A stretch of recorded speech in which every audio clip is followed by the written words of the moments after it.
오늘은 고린도후서 8장의 말씀을 가지고 무명한 자의 영광, 무명한 자의 영광이라는 제목으로 하나님 말씀 함께 나누도록 하겠습니다. 우리는 계속 고린도후서를 보고 있습니다. 그리고 특별히 또 오늘은 그 고린도후서 말씀 중에 8장을 함께 보려고 하는데요. 고린도후서 말씀을 읽다 보면 마게도냐 교회와 또 고린도 교회, 또 그 교회들을 향한 또 그 교회와 더불어서 예루살렘 교회의 또 이야기가 연이어서 나오게 됩니다. 특별히 교회들의 이야기가 나오는 이유는 헌금 때문이에요. 고린도 교회가 1년 전에 결정한 사항이 하나 있는데 그것은 무엇이었냐면 예루살렘 교회를 위한 구제 헌금을 하기로 결정을 합니다. 그래서 바울이 고린도 교회들에게 보내는 그 글에 이 헌금에 관련된 이야기들이 자꾸 이제 등장하게 되는 것입니다.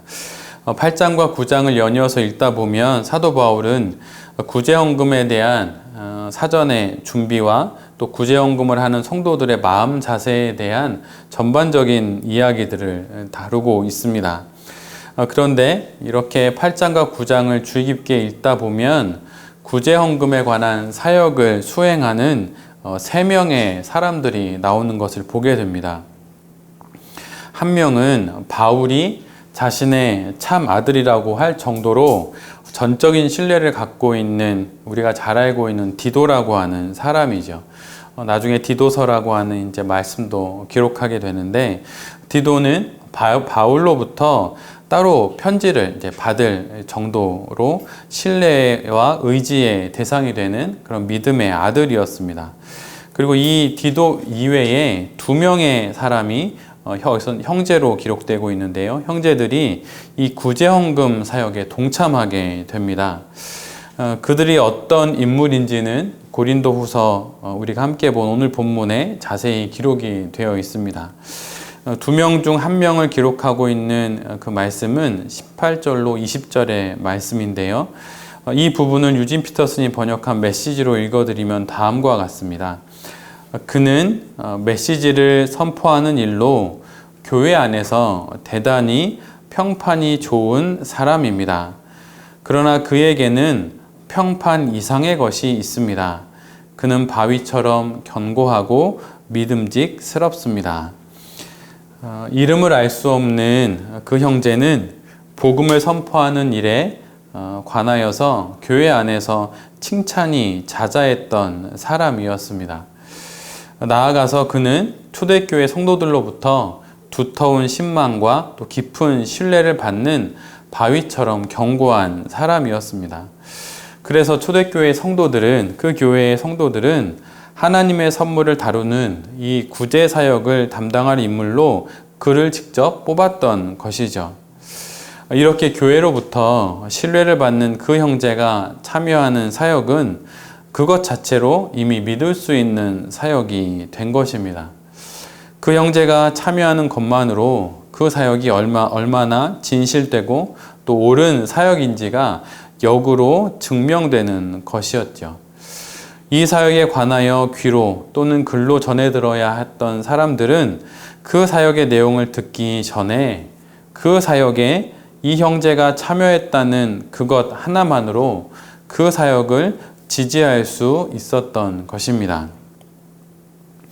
또 다른 한 형제를 소개하는 말씀은 8장 22절에 기록됩니다. 제가 그 부분을 메시지로 읽어드리면 다음과 같아요. 우리는 믿을 만한 벗 한 사람을 더 딸려 보냅니다. 그는 자신이 신뢰할 수 있는 사람임을 여러 차례 입증해 보였으며 처음 사역을 시작한 때는 물론이고 지금까지도 열정적으로 일하고 있습니다. 그는 여러분에 관한 소식을 많이 들었고 그 들은 소식으로 인해 기뻐했습니다. 그 정도로 그는 여러분에게 가기를 고대한 사람입니다. 교회가 바울의 참 아들 디도와 진실된 한 형제를 보내며 이 구제 사역을 더 온전히 감당하기 위해서 또 1명의 형제를 더 보내게 됩니다. 그 사역이 되게 간절한 만큼 더더욱 조심하고 또 더더욱 여러 가지를 살피는 바울의 모습을 여기서 우리가 보게 됩니다.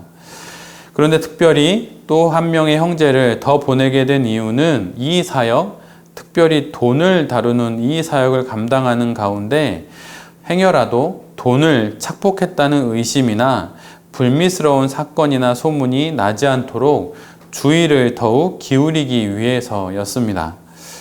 바울과 교인들에게는 하나님께서 내리시는 평판도 중요했지만 사람들이 하나님의 일을 하는 자신들을 보면서 내리게 되는 평판 역시 두려워하고 조심해야 하는 것이었기 때문이죠.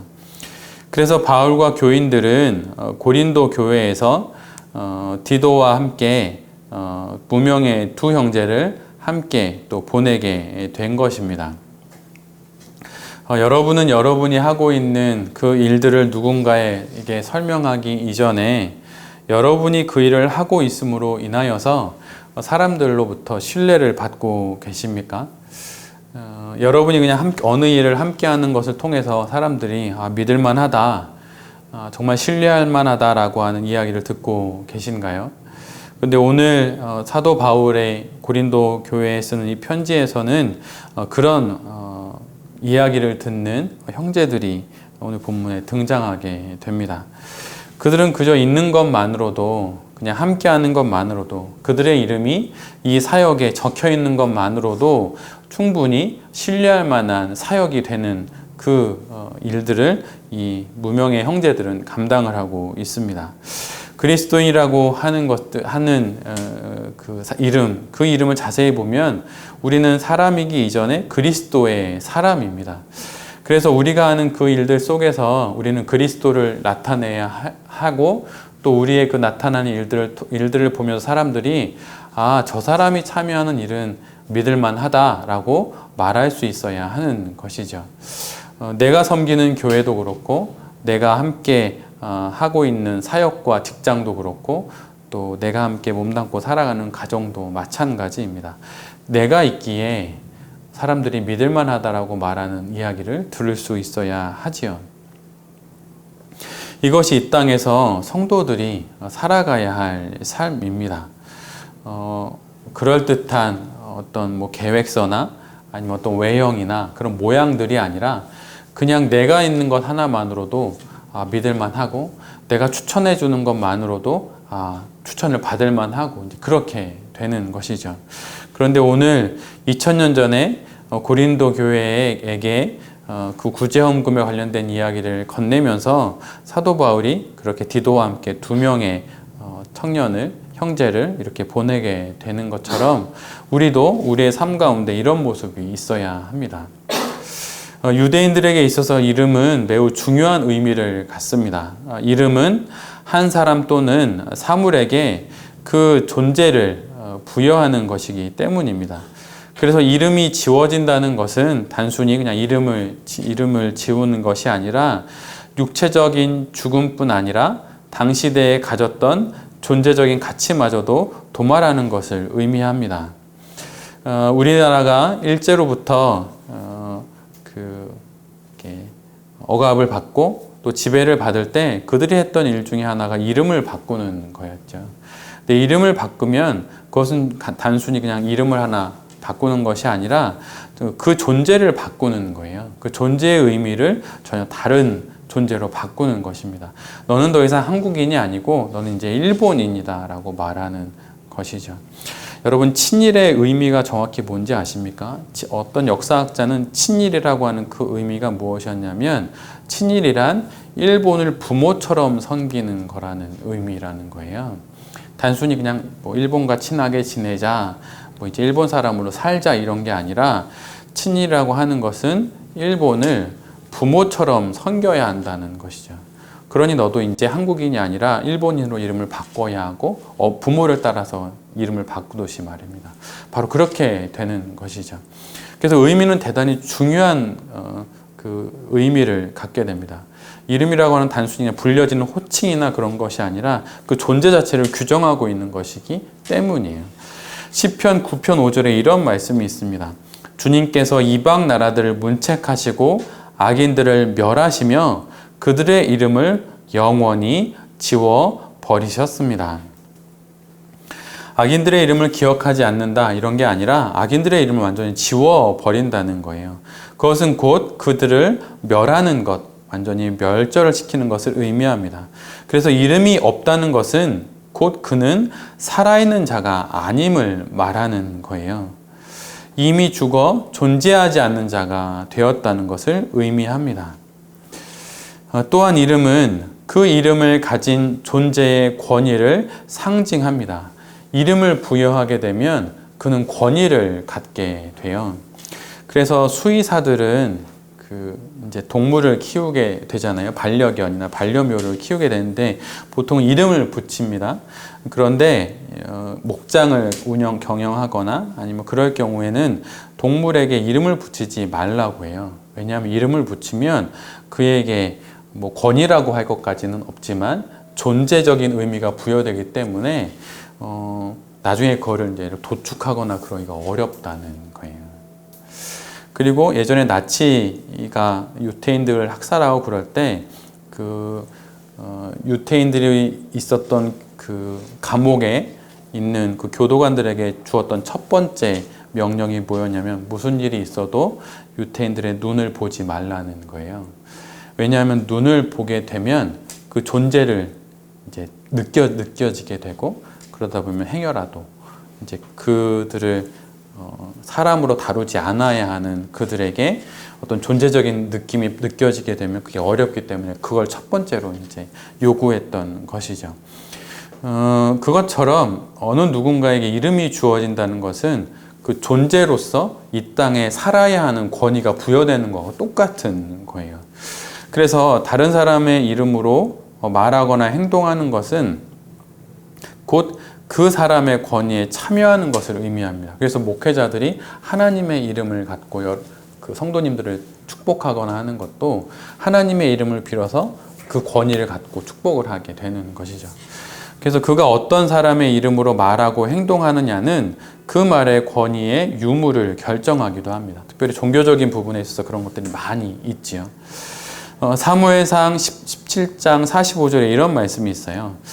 다윗이 블레셋 사람에게 이르되 너는 칼과 창과 단창으로 내게 나아오거니와 나는 만군의 여호와의 이름 곧 내가 모욕하는 이스라엘 군대의 하나님의 이름으로 내게 나아가노라. 이것은 우리가 잘 알고 있는 어린 다윗이 골리앗과의 절체절명의 그 결투를 앞두고 하는 말입니다. 근데 그때 다윗이 뭐라고 말하냐면 자신은 자신의 이름이 아니라 여호와 하나님의 이름으로 나아간다고 이야기를 해요.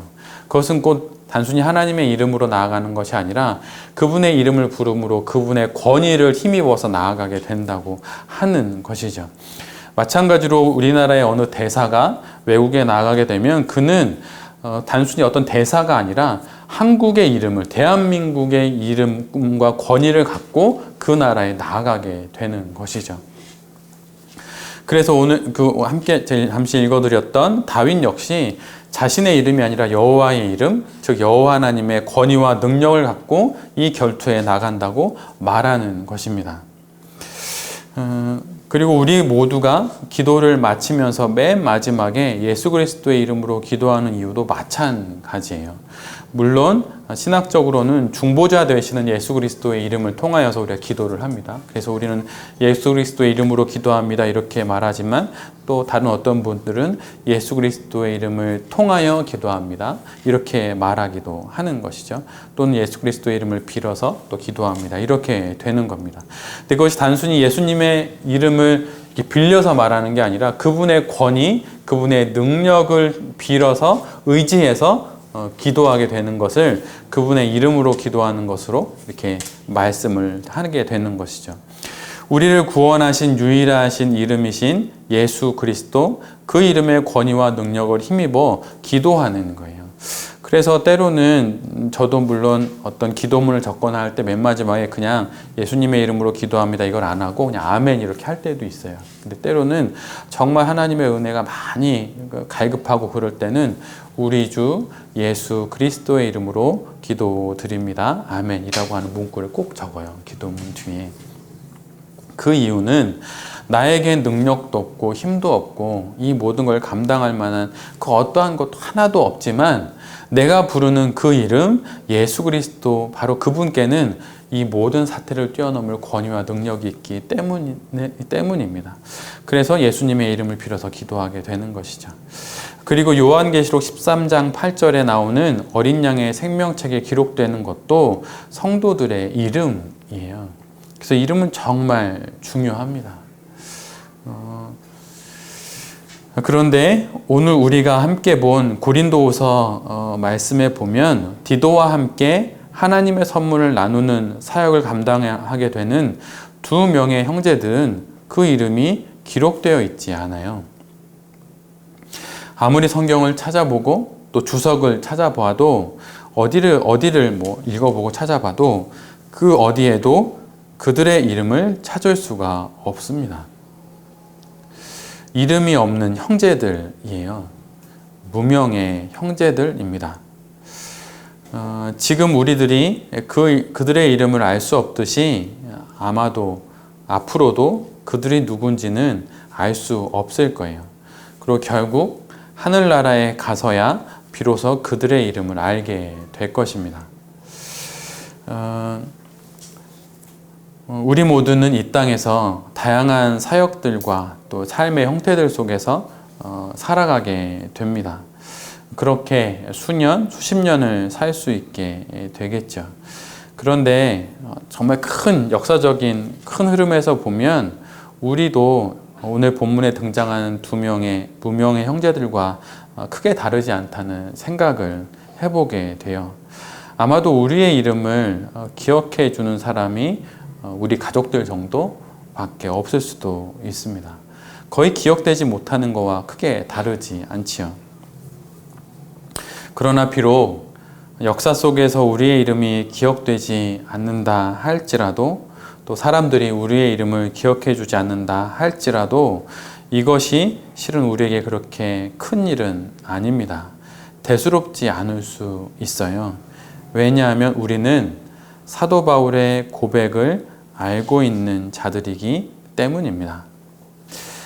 우리가 함께 보진 않았지만 주중에 묵상했던 고린도후서 6장 말씀에 사도 바울이 자신의 고생담을 기록한 말씀이 있는데 거기에 이런 부분이 나와요. 우리는 속이는 자 같으나 참되고 무명한 자 같으나 유명한 자요, 죽은 자 같으나 보라 우리가 살아있고 징계를 받는 자 같으나 죽임을 당하지 아니하고 근심하는 자 같으나 항상 기뻐하고 가난한 자 같으나 많은 사람을 부요하게 하고 아무것도 없는 자 같으나 모든 것을 가진 자로다. 사도 바울이 이야기합니다. 내가 무명한 자 같으나 나는 유명한 자입니다 라고 말입니다. 2000년 전 무명의 두 형제들이 구제헌금 사역에 동참하고 있다는 것만으로도 초대교회 성도들과 고린도 교인들은 그 사역을 신뢰할 수 있었습니다. 그 형제들이 함께하는 것만으로도 그 사역은 믿을 수 있는 사역이 되었고, 그 형제들이 있는 것만으로 그 사역의 진실됨은 증명되었습니다. 이럴 수 있었던 이유는 무엇일까요? 그것은 그들이 바로 사도 바울의 이 고백, 무명한 자 같으나 유명한 자라는 이 고백을 아는 진정한 그리스도인이었기 때문입니다. 비록 그들의 이름은 알려지지 않았지만 그 무명의 형제들은 그 결승점을 바라보며, 모든 그리스도인이 가야 할 결승점을 바라보며 달려가는 마라톤 선수와 같이 영원한 하늘나라에서 불려질 자신의 이름만을 생각하며 달려갔습니다.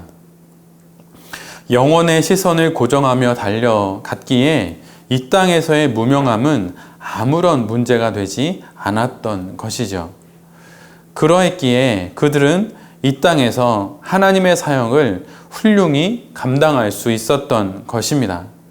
어쩌면 무명, 이름이 없고 이름이 알려지지 않았다라고 하는 이 무명이란 영원을 응시하는 자들의 당연한 이름일지도 모르겠습니다.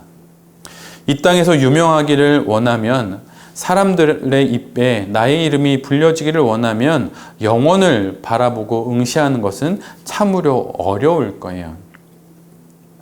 이 땅에서 일하는 우리들 모두가 무명의 성도들이 되기를 저는 간절히 바랍니다. 이 땅에서 유명해지기를 원할 때 그의 시선엔 영원한 나라에서의 유명함은 보이지 않게 될 것입니다. 이 땅에서의 이름이 아닌 하늘나라에서 불려질 그 이름을 기억하며 달려가는 우리 모두가 되어야 합니다. 우리 모두는 부름을 받아서 이곳에 왔습니다. 그리고 우리 부름 받아서 가정에서, 또 직장에서, 또 교회에서 살고 있지요. 우리를 이곳에 부르신 그 주님께서 우리의 이름을 부르고 계십니다. 그것으로 족한 것 아닐까요?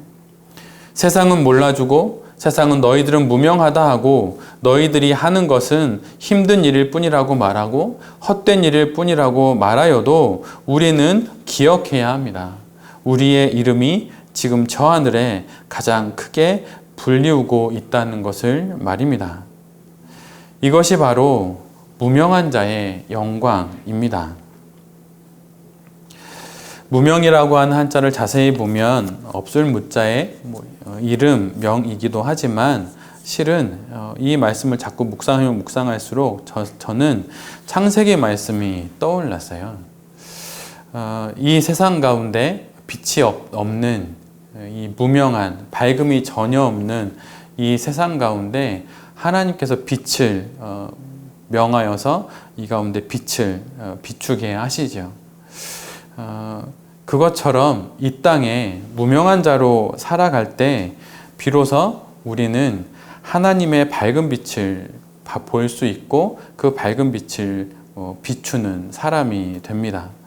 유명하여서 세상의 밝은 빛을 쫓아가고 세상 속에서 밝게 되기를 원하고 나의 이름이 많은 사람에게 불려지기를 원할 때 우리는 참으로 봐야 하는 밝은 빛, 그리고 참으로 비춰야 하는 영원의 빛을 이 땅 가운데 비추지는 못할 거예요. 혹시 이름이 알려지지 않고 무명한 사람이 되어서 혹시 마음에 어려움이 있으십니까? 그러면 그럴 때마다 하늘나라에서 불려질 나의 영원한 이름, 그 유명한 이름을 볼 수 있는 우리 모두가 되기를 간절히 빕니다. 그럴 때 우리가 비로소 이 땅에서 참다운 그리스도인으로 살아갈 수 있을 것입니다. 여러분 생각해 보세요. 이 땅에 오셨던 예수 그리스도 그분께서 사역을 하면 할수록 사람들은 그분의 이름이 많은 사람에 더 알려지기를 원했죠. 유명한 자리로 가기를 원했어요. 이 구석, 이 시골 한 구석, 갈릴리 그런 곳 한 구석이 아니라 더 높은 자리로 가서 이름을 떨치라고, 그래서 더 많은 영향력을 끼치라고 그렇게 이야기를 했습니다. 그러나 그럴 때마다 예수님은 사람들을 피해서 산으로 오르셨고 또 사람들을 피해서 홀로 해변에 나가서 그렇게 두 손 모아 간절히 하나님께 기도했죠. 그렇게 기도할 때마다 그분의 이 땅에서의 무명함이 하늘에서의 유명함으로 변하는 것들을 그분은 분명 아셨을 것입니다. 그래서 실은 이 땅에서 사람들이 좀 잘 알아주지 않고 사람들이 주목하지 않고 그냥 그렇게 무명하게 살아가는 것이 오히려 복일 수 있어요. 그렇다고 일부러 무명하기를 찾아가는 것은 아니지만 하나님께서 무명한 자리에 두었을 때 그곳에서 하늘나라를 보고 영원한 나라에서 불려질 나의 유명함을 보고 그렇게 살아가는 것이 우리에게 필요합니다. 또 혹시 행여라도 유명하게 된다 하더라도 그 유명함 속에서 그거보다 더 큰 하늘나라에서의 영광을 바라보며 살아간다면 그 유명함이 또 하나님을 섬기는 귀한 도구가 될 것입니다. 여러분은 무명한 자들의 영광을 보고 계십니까? 아니면 이 땅에서 유명한 자들이 누리게 되는 그런 찬란한 영광을 혹시 누리기를 원하십니까? 저는 우리 돌베개 교회의 모든 성도님들이 이 땅에서 무명한 자로서 살아가면서 영광, 하늘나라에서의 영광을 누리고 또 받게 되는 그런 성도님들이 되실 수 있기를 간절히 빕니다. 이 땅에서의 이름은 없지만 그냥 함께하는 것만으로도 신뢰를 줄 수 있는 사람들이 되기를 빕니다. 있음으로 진실이 증명되고 함께함으로 그가 하는 것이 정말 참으로 진리라고 그렇게 말없이 증명되는 그런 인생을 살아갈 수 있는 우리 모두가 되기를 빕니다. 그렇게 또 내게 주신 이 한 주를 살아감으로 하나님 앞에서 무명한 자의 영광을 누리고 살아가는 여기 있는 모든 성도님들과 또 이 말씀을 나누는 또 전하는 제 자신이 될 수 있기를 기도드립니다. 아멘.